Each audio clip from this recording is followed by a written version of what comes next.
Hallelujah. मसीह यीशु में आप सबको मेरी तरफ से सलाम। अजीज़ों, आज हम खुदावंद के कलाम मुकद्दस में से सीखेंगे मत्ती रसूल की मार्फत लिखी गई खुदावंद की इंजील पाक, उसका बाब नंबर 13 और उसकी आयत नंबर 3 से मैं आपके लिए पढ़ने लगा हूँ। गौर से सुनिएगा।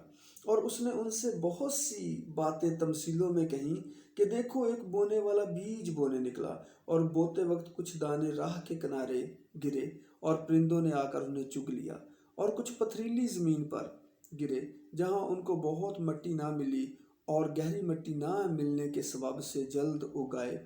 और जब सूरज निकला तो जल गए, और जड़ ना होने के सबब से सूख गए। और कुछ झाड़ियों में गिरे, और झाड़ियों ने बढ़कर उनको दबा दिया।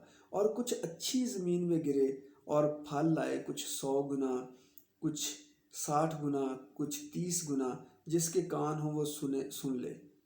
अजीज़ों, खुदावंद के लोगों, यीशु मसीह ने ये बात तमसील में कही। और यीशु मसीह ने अपने तन्हाई में जाकर यीशु मसीह के शागिर्दों ने पूछा कि खुदावंद हमें बीज वाली तमसील समझा दे। और यीशु मसीह ने कहा कि बीज खुदा का कलाम है। हालेलुया।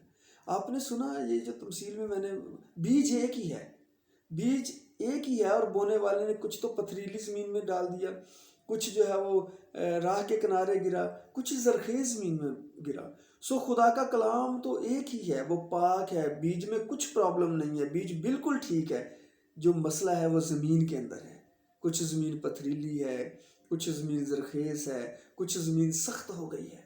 आज बहुत सारे लोगों ने अपने दिलों को सख्त कर लिया है। जब कलाम का बीज बोया जाता है, कलाम उनके दिलों में रखा जाता है, तो उनके दिल की ज़मीन के मुताबिक वो फल लाते हैं। कलाम प्योर है, पाक है। और याद रखिए, खुदावंद के कलाम मुकद्दस में मेरे साथ एक हवाला आप निकाल सकते हैं। यूहन्ना का पहला खत, उसका बाब नंबर 3 और उसकी 9 आयत में लिखा है, जो कोई खुदा से पैदा हुआ है वो गुनाह नहीं करता, क्योंकि उसका तुख्म उसमें बना रहता है। बल्कि वो गुनाह कर ही नहीं सकता, क्योंकि खुदा से पैदा हुआ है। अजीज़ों, आपने देखा कि अगर आपके अंदर खुदा का तुख्म यानी खुदा का कलाम है, तो आप गुनाह नहीं कर सकते।